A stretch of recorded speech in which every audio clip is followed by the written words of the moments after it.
Okay, let's continue tayo sa ating third short clip video, okay? Here we go to read the one chapter of Isaiah chapter 55 verse 1 to 30, no? Kasi alag-alangan ako, kaya ginawa ko na sa third video, okay? So here we go, no, to read Isaiah chapter 55 verse 1 to 13, okay? Ho, everyone that thirsteth, come ye to the waters, and he that hath no money, come ye, or you buy and eat. Ye come buy wine and milk without money and without price. Okay? Verse 2. Wherefore do ye or you spend money for that which is not bread, and your labor for that which is satisfied that? Now, hearken diligently unto me, and eat ye or you that which is good, and let your soul delight itself in fatness. Okay? Verse 3, no? Okay? Incline your ear and come unto me, hear, and your soul shall live, and I will make an everlasting covenant with you, even the sure mercies of David. No? Verse 4, no? Behold, I have given him for a witness of the people, a leader and commander to the people. No? Verse 5, behold, thou shalt call a nation that thou knowest not, no? And nation that knew not thee shall run unto thee, because of the Lord thy God, no? And thy God, and for the Holy One of Israel, no? For he hath glorified thee, no? Verse 6, seek ye or you the Lord while he may be found, call ye or you upon him while he is near, no? Verse 7, no? Let the wicked forsake his way, and the uprightness man his thought, and let him return unto the Lord, and he will have mercy him, and to our God, for he will abundantly pardon. Verse 8, no? For my thoughts are not your thoughts, neither are your way my ways, saith the Lord, no? Verse 9, no?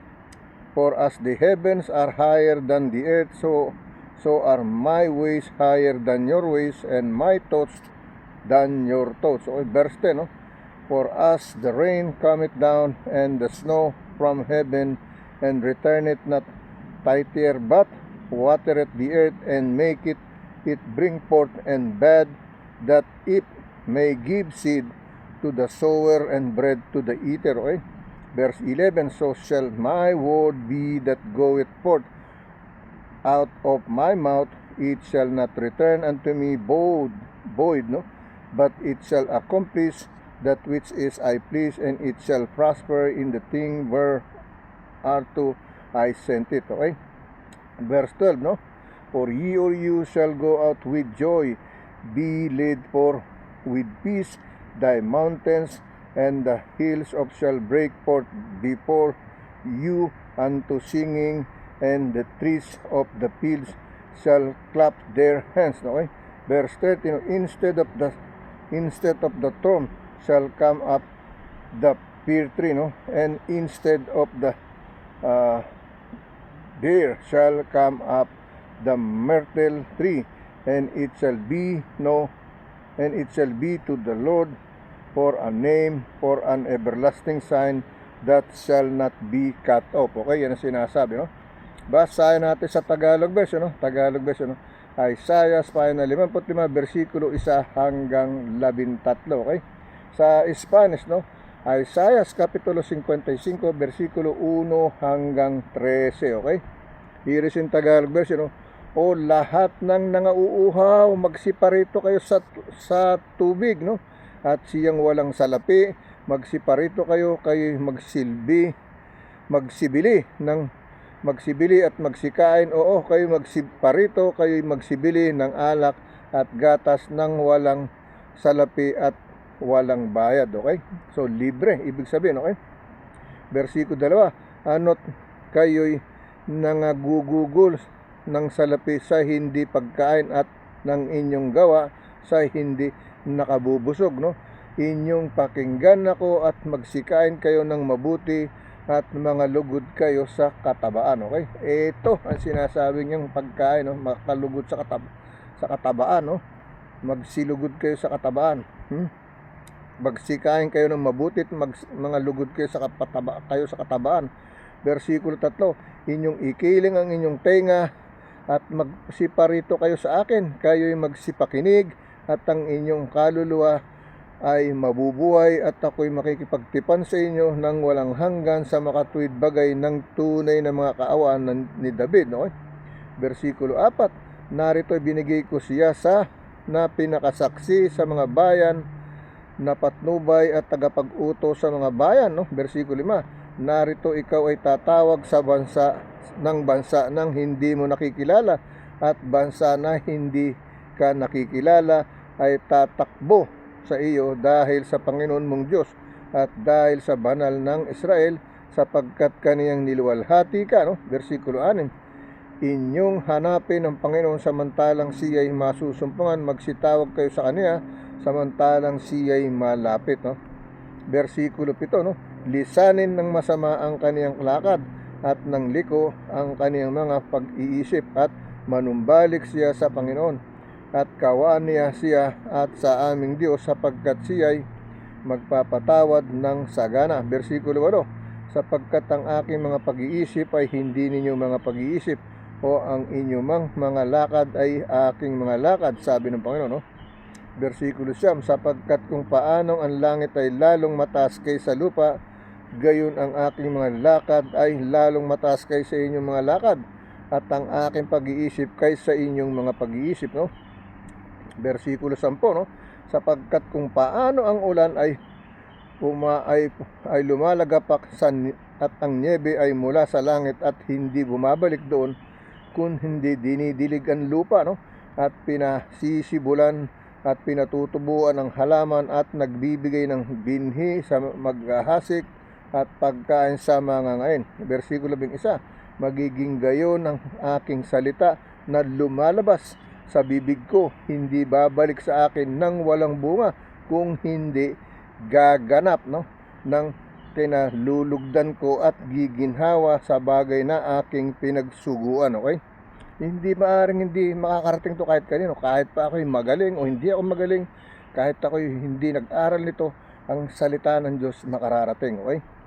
Yan ang sinasabi, maging gayon ang aking salita ay lumalabas sa bibig ko, hindi babalik sa akin ng walang bunga, kundi gaganap ng kinalulugdan ko at giginhawa sa bagay na aking pinagsuguan.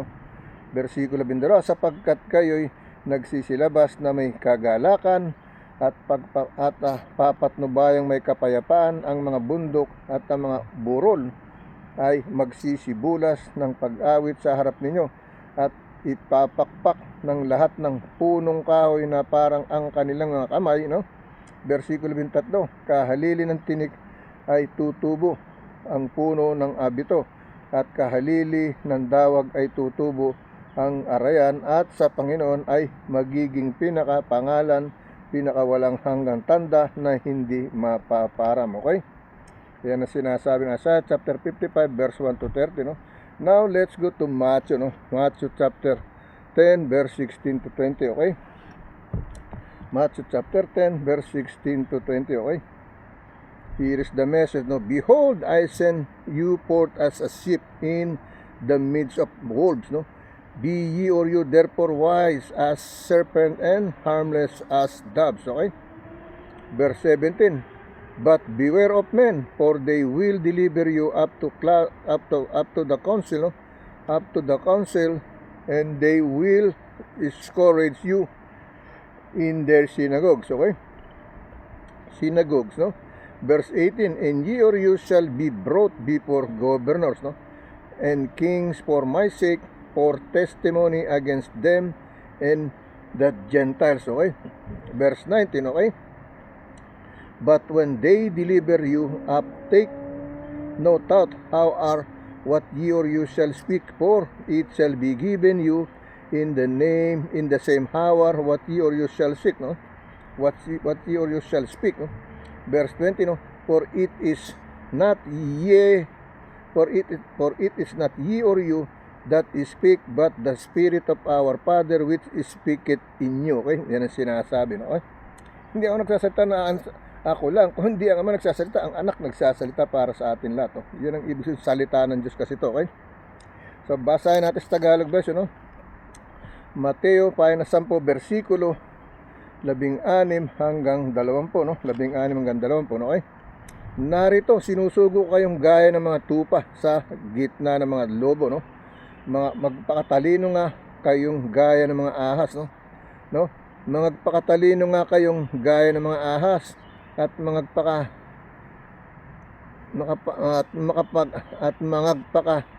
timtimang gaya ng mga kalapate. Timtimang gaya ng kalapate. Okay? Versikulo 27, dadapat magpakaingat kayo sa mga tao sapagkat kayo ibibigay nila sa mga Sinedrin at kayo'y hahampasin sa kanilang mga sinagoga. Versikulo 28, oo, at kayo'y dadalin sa harap ng mga gobernador at mga hari dahil sa akin, dahil sa patotoo sa kanila at sa mga hintil. Okay?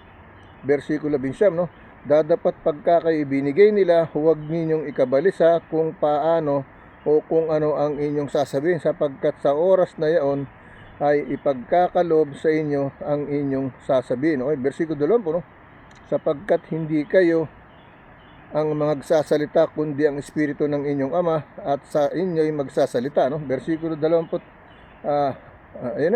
ang sabi sa versikulo 20, sapagkat hindi kayo magsasalita kundi ang Espiritu ng inyong Ama ang sa inyo'y magsasalita. So may magsasalita, may maggagabay, magbibigay ng salita sa atin. Ibig sabihin, okay? Let me read in Spanish, okay? Okay, let me continue to read in Spanish. Mateo Kapitulo 10, versikulo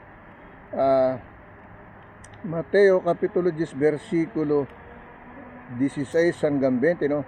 He aquí yo os envío como ovejas en medio de lobos, sed pues prudentes como serpientes, sencillos como palomas. Okay, versikulo 7, y guardaos de los hombres porque os entregarán en los concilios y en sus sinagogas os azotarán. Okay, versikulo 18, y aonte gobernadores y reyes y levados por causa de mí para testimonio y los gentiles. Versículo 19, mas cuando os entreguen, no os preocupéis por cómo o que hablaréis, porque en aquella hora os será dado lo que habéis de hablar. Versículo 20, porque no sois vosotros los que habla, sino el Espíritu de vuestro Padre que habla en vosotros. Okay? Iyan ang sinasabi. Alright? Sa ating Spanish, Mateo, Kapitulo 10, versikulo 10 hanggang 20. Now, let's go to our Matthew ulit tayo. Matthew chapter 11, verse 25 to 30, Matthew chapter 11, verse 25 to 30, okay? Here is the message, And that time Jesus answered and said, I thank thee, O Father, Lord of heaven and earth, because thou hast hid hid these things from the wise and prudent, and hast revealed them up unto babes. Verse 26, even so, Father, for so it seemed good in thy sight. Verse 27, all things are delivered unto me of my Father, and no man knoweth the Son but the Father, neither knoweth any man the Father save the Son, and he to whomsoever the Son will reveal him. Okay? Verse 28, come unto me, all ye that labor and are heavy laden, and I will give you rest. Okay? Verse 29, take my yoke upon you and learn of me, for I am meek and lowly in heart, and ye shall find rest unto your soul. Okay? Verse 30, for my yoke is easy and my burden is light. Okay?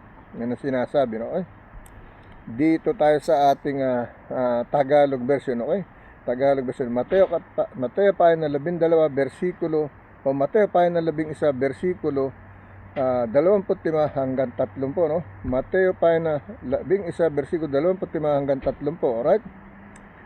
Nang panahong iyon ay sumagot si Jesus at sinabi, ako'y nagpapasalamat sa iyo, O Ama, Panginoon ng langit at ng lupa, na iyong inilihim ang mga bagay na ito sa mga pantas at matatalino at pinahayag mo sa mga sanggol, no? Sanggol, isa na ako sa sanggol, no? Versikulo 26, no? Oo nga, Ama, sapagkat gayon ay nakalugod sa iyong paningin, no? Versikulo 27, ang lahat ng mga bagay ay binigay sa akin ng aking Ama, at sino may hindi nakakilala sa anak kundi ang Ama, at sino may hindi nakakilala sa Ama kundi ang anak, at yung ibiging pagpahayagan ng anak. Okay?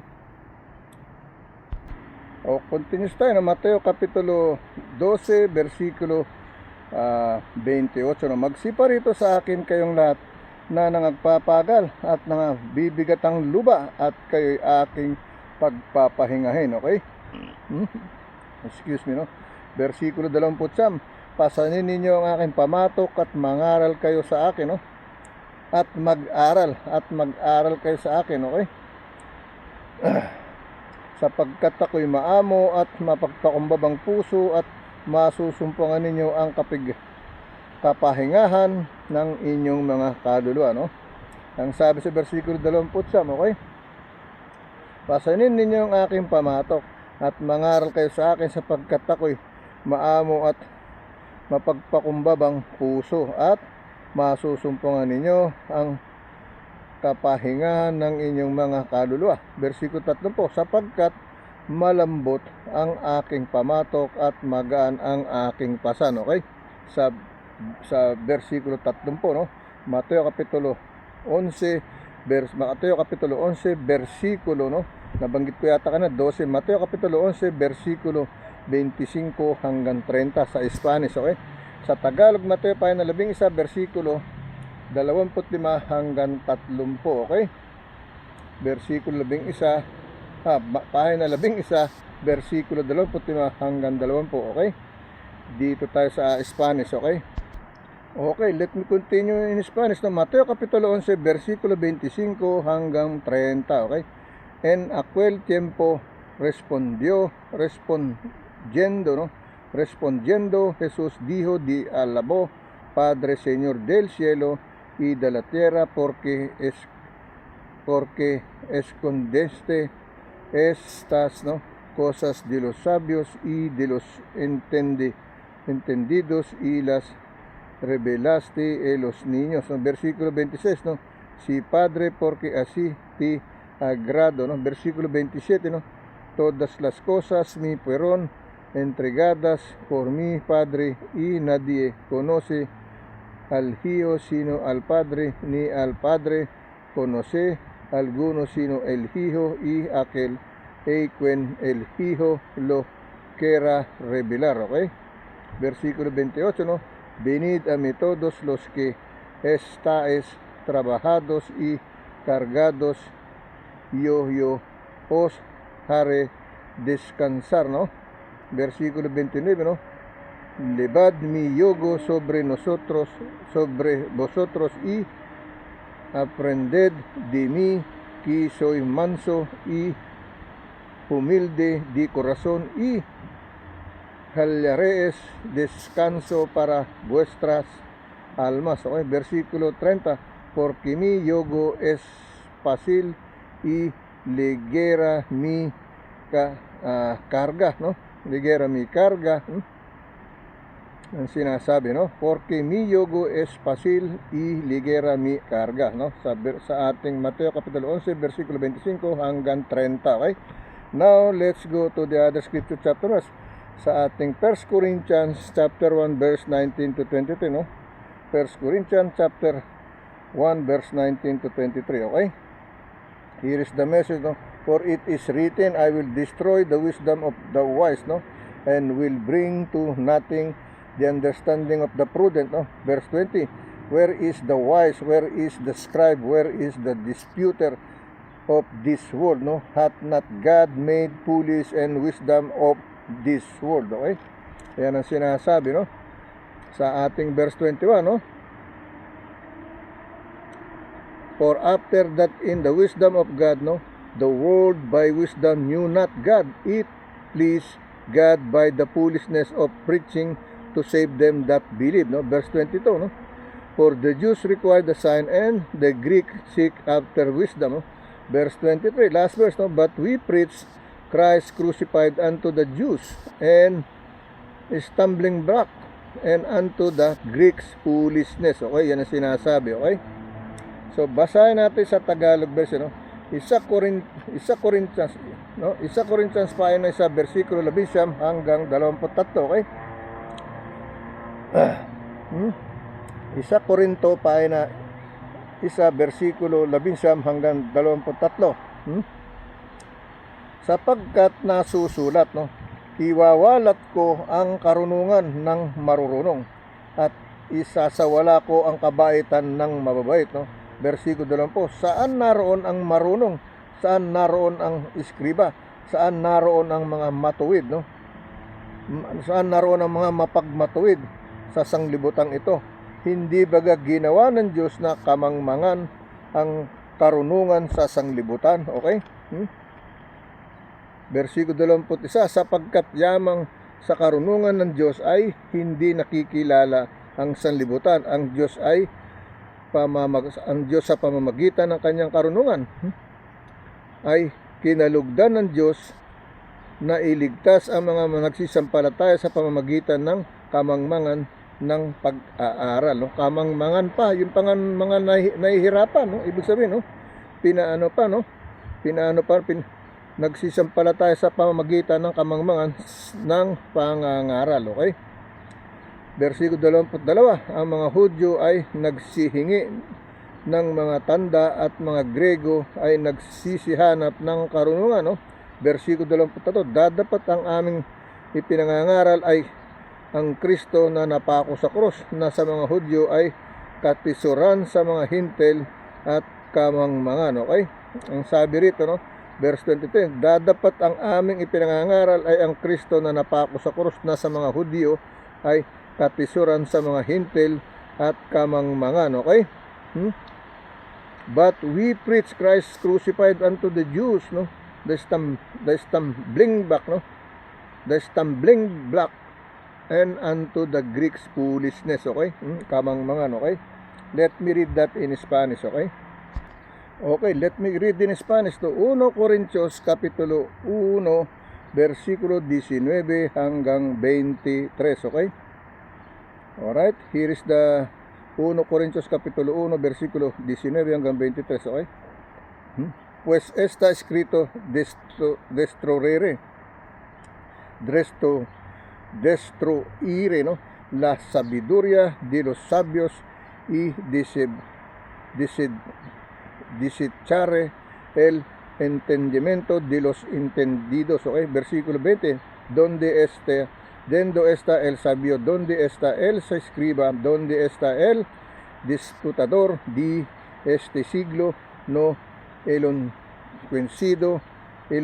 enloquecido Dios la sabiduría del mundo. Versículo 21, pues ya que en la sabiduría de Dios el mundo no conoció, y Dios mediante la sabiduría agrado, y Dios salvar en los creyentes por la locura de la predicación, okay?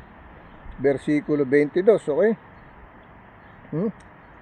Porque los judíos pedían señales y los griegos buscan sabiduría. Versículo 23, no?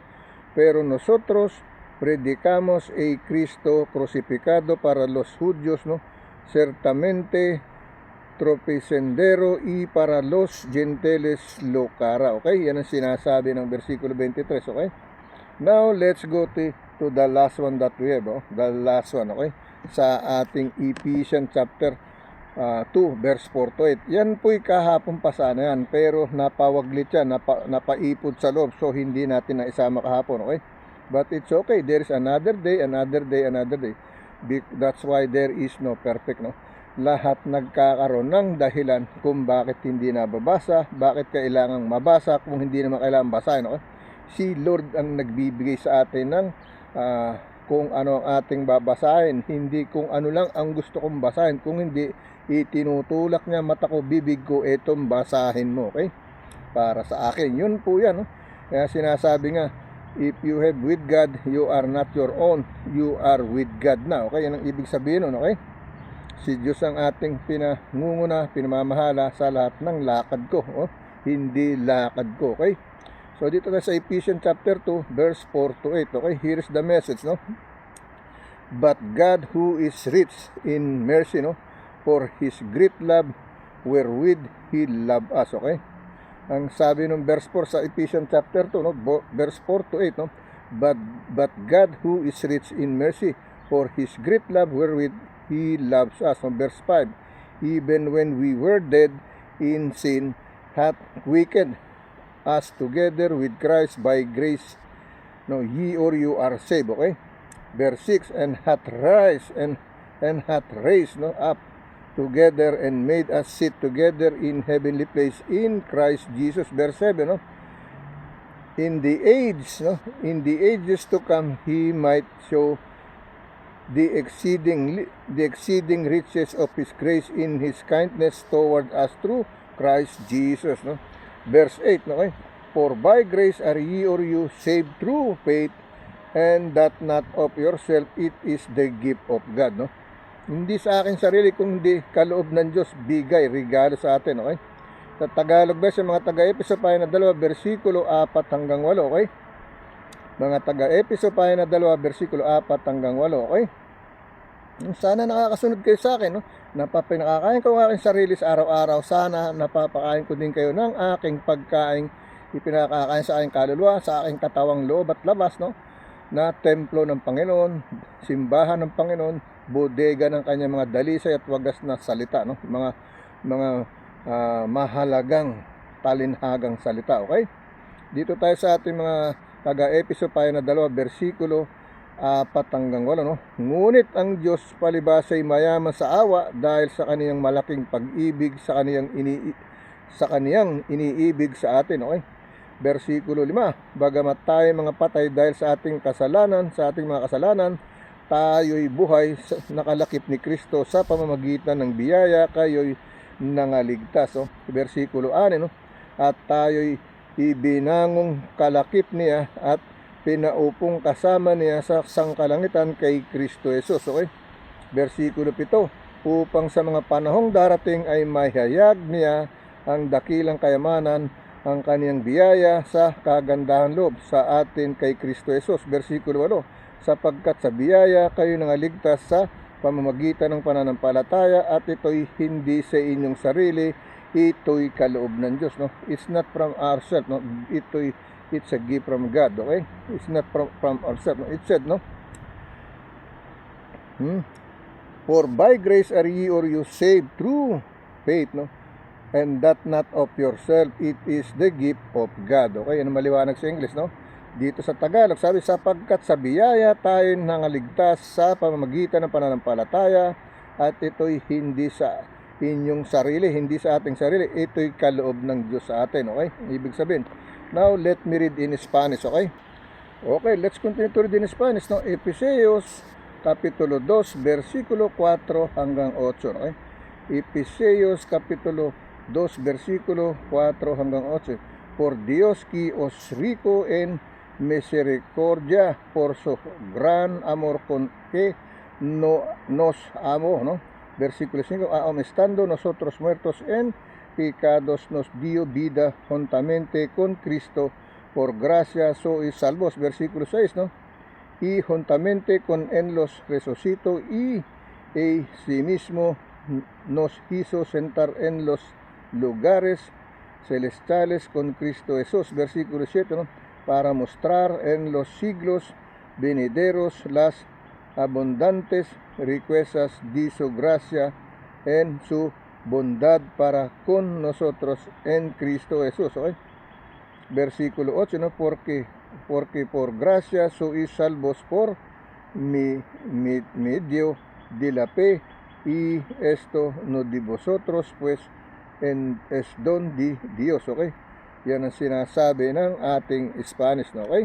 Now, let's closing prayer to all of closing prayer na sa ating sharing, okay? Closing prayer na, alright? Lord God, once again, here I am again to thank you for yesterday, today, and tomorrow for another day, no? Until the end of my breath, Lord God. I will serve you, I will stay with you. Please be with me as your temple, as your house, as the storehouse of your precious, glorious word from your holy sacrament of book of Bible, Lord God. Lord, heal my body and soul, inside, outside, Lord. All parts of my human flesh, all parts of my immortal body, no? From my eyes, from my brain, from my heart, from my lungs, from my liver, from my kidney, in all parts of my flesh, Lord God, my human flesh, my immortal body, Lord God, with my Holy Ghost, with your Holy Spirit. Lord, please protect my family, my wife, my eldest son, my daughter, my youngest son, my 7 grandchild, my son-in-law, my daughter-in-law, my balay, my family in my mother's side, Briones side, my family in my father's side, Mauricio side, my in-laws, Magsino and Bristol, Lord God, and to all the people, in the region of the Philippines, Lord God, Luzon, Visayas at Mindanao, and to all other Filipinos outside of the country of the Philippines, wherever they are, in the top of the place of the sacred group. Bless all of us, Lord, and also please protect our President Donald J. Trump and his cabinet member, Republican cabinet members, Lord God, and his family, Lord God, and protect all Americans, Lord God, same like other countries that President Donald J. Trump trying to protect, inside, outside of the United States, Lord God. Please, by your will, thy will be done, to protect all of these things. With your will, thy will be done, with your grace and mercy and glory and love, your unlimited love, Lord God. In your holy mighty name, Father of the Most High, with your Son Jesus, with the Holy Spirit, in three and truly one God. Amen and amen. Lord, healing prayer for all of us, Lord God. Lord, comfort all in the middle of war, in the victim of tornado, fire, flood, earthquake, etc., Lord God. Lord, to you, there's nothing too hard for you. There's nothing impossible to you to happen. When we call your name, when we praise for your name, when we pray for your name, Lord God. In Jesus Christ's name, the maker, the builder, the creator, the person, the last, the beginning and the end, the Alpha and Omega, Lord God. May you hear my prayer, my voice, as your Son, to you as our Father. In Jesus' name that we always call and pray. Amen and amen. Okay? Yan po yung prayer natin. Sinaga na ulit tayo ng liwanag ng Panginoon. Okay? Kahit pahapon na. Okay? Ano na po, mag-alas 7, 14 minutes to 7 o'clock in the evening. Okay? Yan po, alas 7 na, pero mataas pa ang araw. Okay? So, pagpapala ng Panginoon na sumaklob sa atin, maging ating panangga, kaligtasan, kalusugan, kalakasan, katatagan ng ating isip at puso, katatagan ng ating kaluluwa, katatagan ng katarungan laban sa masasamang gawain, maging kaligtasan at kapayapaan natin ang salita ng Diyos. Okay? In Jesus' name that we always call and pray. Amen and amen. Okay?